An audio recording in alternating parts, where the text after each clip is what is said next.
بسم اللہ الرحمن الرحیم۔ مسلمانوں کو اور ان کے سردار فخر دو عالم صلی اللہ علیہ وسلم کو جب کفار سے تکالیف پہنچتی ہی رہیں اور آئے دن ان میں بجائے کمی کے اضافہ ہی ہوتا رہا تو حضور صلی اللہ علیہ وسلم نے صحابہ رضی اللہ تعالی عنہم اجمعین کو اس کی اجازت فرما دی کہ وہ یہاں سے کسی دوسری جگہ چلے جائیں، تو بہت سے حضرات نے حبشہ کی ہجرت فرمائی۔ حبشہ کے بادشاہ اگرچہ نصرانی تھے اور اس وقت تک مسلمان نہ ہوئے تھے، مگر ان کے رحم دل اور منصف مزاج ہونے کی شہرت تھی۔ چنانچہ نبوت کے 5ویں برس رجب کے مہینے میں پہلی جماعت کے 11 یا 12 مرد اور 4 یا 5 عورتوں نے حبشہ کی طرف ہجرت۔ مکہ والوں نے ان کا پیچھا بھی کیا کہ یہ نہ جا سکے، مگر یہ لوگ ہاتھ نہ آئے۔ وہاں پہنچ کر ان کو یہ خبر ملی کہ مکہ والے سب مسلمان ہو گئے اور اسلام کو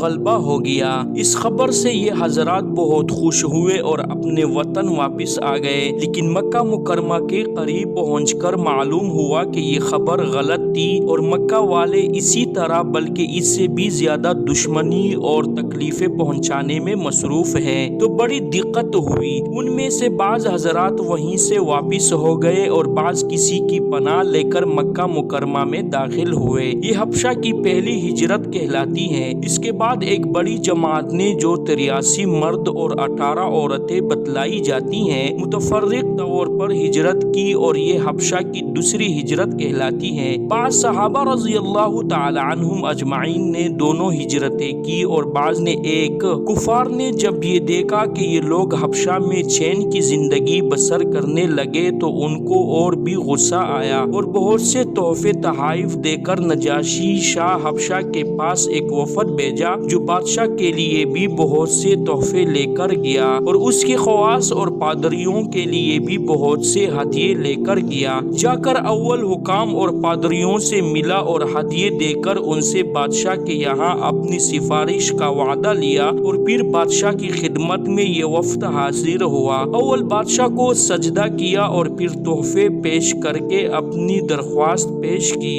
اور رشوت خور حکام نے تائید کی۔ انہوں نے کہا کہ اے بادشاہ، ہماری قوم کے چند بے وقوف لڑکے اپنے قدیمی دین کو چھوڑ کر ایک نئے دین میں داخل ہو گئے جس کو نہ ہم جانتے ہیں نہ آپ جانتے ہیں، اور آپ کے ملک میں آ کر رہنے لگے۔ ہم کو شرفائے مکہ نے اور ان لوگوں کے باپ چچا رشتہ داروں نے بھیجا ہے اور ان کو واپس لائے، آپ ان کو ہمارے سپرد کر دے۔ بادشاہ نے کہا کہ جن لوگوں نے میری پناہ پکڑی ہے بغیر تحقیق ان کو حوالہ نہیں کر سکتا، اول ان سے بلا کر تحقیق کر لوں گا، اگر یہ صحیح ہوا تو حوالہ کر دوں گا۔ چنانچہ مسلمانوں کو بلایا گیا۔ مسلمان اول بہت پریشان ہوئے کیا کریں، مگر اللہ کے فضل نے مدد کی اور ہمت سے یہ طے کیا کہ چلنا چاہیے اور صاف بات کہنا چاہیے۔ بادشاہ کے یہاں پہنچ کر سلام کیا۔ کسی نے اعتراض کیا کہ تم نے بادشاہ کو آداب شاہی کے موافق سجدہ نہیں کیا۔ ان لوگوں نے کہا ہم کو ہمارے نبی صلی اللہ علیہ وسلم نے اللہ کے سوا کسی کو سجدہ کرنے کی اجازت نہیں دی۔ اس کے بعد بادشاہ نے ان سے حالات دریافت کیے۔ حضرت جعفر رضی اللہ تعالی عنہ آگے بڑھے اور فرمایا کہ ہم لوگ جہالت میں پڑے ہوئے تھے، نہ اللہ کو جانتے تھے نہ اس کے رسولوں سے واقف تھے، پتھروں کو پوجتے تھے، مردار کھاتے تھے، برے کام کرتے تھے،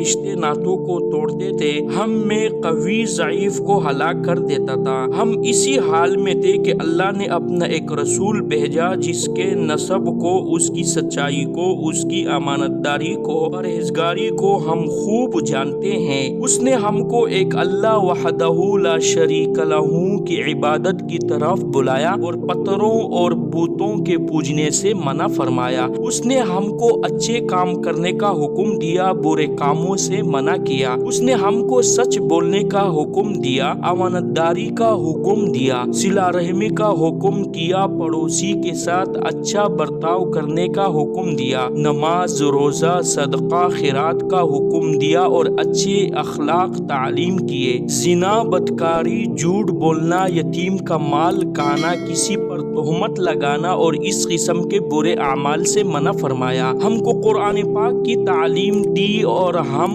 اس پر ایمان لائے اور اس کے فرمان کی تعمیل کی، جس پر ہماری قوم ہماری دشمن ہو گئی اور ہم کو ہر طرح ستایا۔ ہم لوگ مجبور ہو کر تمہاری پناہ میں اپنے نبی صلی اللہ علیہ وسلم کے ارشاد سے آئے ہیں۔ بادشاہ نے کہا جو قرآن تمہارے نبی لے کر آئے ہیں وہ کچھ مجھے سناؤ۔ حضرت جعفر رضی اللہ تعالی عنہ نے سورہ مریم کی اول کی آیتیں پڑھی، جس کو سن کر بادشاہ بھی رو دیا اور اس کے پادری بھی جو کثرت سے موجود تھے سب کے سب اس قدر روئے کہ داڑیاں تر ہو گئی۔ اس کے بعد بادشاہ نے کہا کہ خدا کی قسم یہ کلام اور جو کلام حضرت موسیٰ علیہ السلام لے کر آئے تھے ایک ہی نور سے نکلے ہیں، اور ان لوگوں سے صاف انکار کر دیا کہ میں ان کو تمہارے حوالے نہیں کر سکتا۔ وہ لوگ بڑے پریشان ہوئے کہ بڑے ذلت اٹھانا پڑی۔ آپس میں صلح کر کے ایک شخص نے کہا کہ کل میں ایسی تدبیر کروں گا کہ بادشاہ ان کی جڑ ہی کاٹ دے۔ ساتھیوں نے کہا بھی کہ ایسا نہیں ہونا چاہیے، یہ لوگ اگرچہ مسلمان ہو گئے مگر پھر بھی رشتہ دار ہے، مگر اس نے نہ مانا۔ دوسرے دن پھر بادشاہ کے پاس گئے اور جا کر کہا کہ یہ لوگ حضرت عیسیٰ علیہ السلام کی شان میں گستاخی کرتے ہیں، ان کو اللہ کا بیٹا نہیں مانتے۔ بادشاہ نے پھر مسلمانوں کو بلایا۔ صحابہ رضی اللہ تعالی عنہم فرماتے ہیں کہ دوسرے دن کے بلانے سے ہمیں اور بھی زیادہ پریشانی ہوئی۔ بہرحال گئے، بادشاہ نے پوچھا کہ تم حضرت عیسیٰ علیہ السلام کے بارے میں کیا کہتے ہو؟ انہوں نے کہا وہی کہتے ہیں جو ہمارے نبی پر ان کی شان میں نازل ہوا کہ وہ اللہ کے بندے ہیں، اس کے رسول ہیں، اس کی روح ہیں اور اس کے کلمہ ہیں، جس کو خدا نے کنواری اور پاک مریم علیہ السلام کی طرف ڈالا۔ نجاشی نے کہا کہ حضرت عیسیٰ علیہ السلام بھی اس کی سوا کچھ نہیں فرماتے۔ پادری لوگ آپس میں کچھ چغ چغ کرنے لگے۔ نجاشی نے کہا تم چاہے کہو۔ اس کے بعد نجاشی نے ان کے تحفے واپس کر دیے اور مسلمانوں سے کہا تم امن سے ہو، جو تمہیں ستائے اور اس کو تاوان دینا پڑے گا، اور اس کا اعلان بھی کرا دیا کہ جو شخص ان کو ستائے گا اس کو تاوان دینا ہوگا۔ اس کی وجہ سے وہاں کے مسلمانوں کا اکرام اور بھی زیادہ ہونے لگا اور اس وفد کو ذلت سے واپس آنا پڑا۔ تو پھر کفار مکہ کا جتنا بھی غصہ جوش کرتا ظاہر ہے، اس کے ساتھ ہی حضرت عمر رضی اللہ تعالی عنہ کے اسلام لانے نے ان کو اور بھی جلا رکھا تھا، اور ہر وقت اس فکر میں رہتے تھے کہ لوگوں کو ان سے ملنا جلنا بند ہو جائے اور اسلام کا چراغ کس طرح بجھے۔ اس لیے سرداران مکہ کی ایک بڑی جماعت نے آپس میں مشورہ کیا کہ اب کلم کلا محمد صلی اللہ علیہ وسلم کو قتل کر دیا جائے، لیکن قتل کر دینا بھی آسان کام نہ تھا، اس لیے کہ بنو ہاشم بھی بڑے جتے اور اونچے طبقہ کے لوگ شمار ہوتے تھے۔ وہ اگرچہ اکثر مسلمان نہیں ہوئے تھے، لیکن جو مسلمان نہیں تھے وہ بھی حضور صلی اللہ علیہ وسلم کے قتل ہو جانے پر آمادہ نہیں تھے۔ اس لیے ان سب کفار نے مل کر ایک معاہدہ کیا کہ سارے بنو ہاشم اور بنو المطلب کا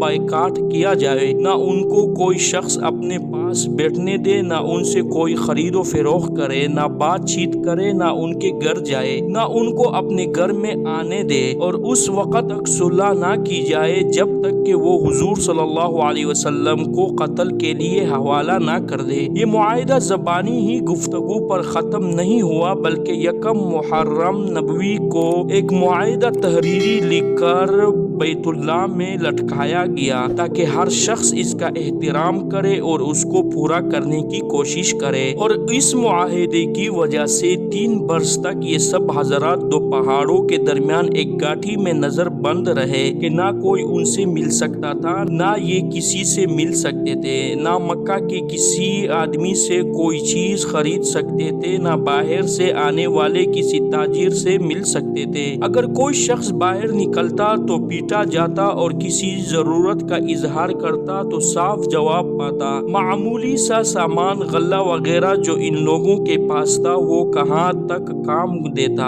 آخر فاقوں پر فاقے گزرنے لگے اور عورتیں اور بچے بھوک سے بےتاب ہو کر روتے اور چلاتے اور ان کے اعزاء کو اپنی بھوک اور تکالیف سے زیادہ ان بچوں کی تکالیف ستاتے۔ آخر 3 برس کے بعد اللہ کے فضل سے وہ صحیفہ دمشق کی نظر ہوا اور ان حضرات کی یہ مصیبت دور ہوئی۔ 3 برس کا زمانہ ایسے سخت بائیکاٹ اور نظر بندی میں گزرا، اور ایسی حالت میں ان حضرات پر کیا کیا مشقتیں گزری ہوگی وہ ظاہر ہے، لیکن اس کے باوجود صحابہ رضی اللہ تعالی عنہم اجمعین نہایت ثابت قدمی کے ساتھ اپنے دین پر جمے رہے، بلکہ اس کی اشاعت فرماتے رہے۔ یہ تکالیف اور مشقتیں ان لوگوں نے اٹھائی ہے جن کے آج ہم نام لیوا کہلاتے ہیں، اور اپنے کو ان کا متبع بتلاتے ہیں اور سمجھتے ہیں۔ ہم لوگ ترقی کے باب میں صحابہ کرام رضی اللہ تعالی عنہم اجمعین جیسی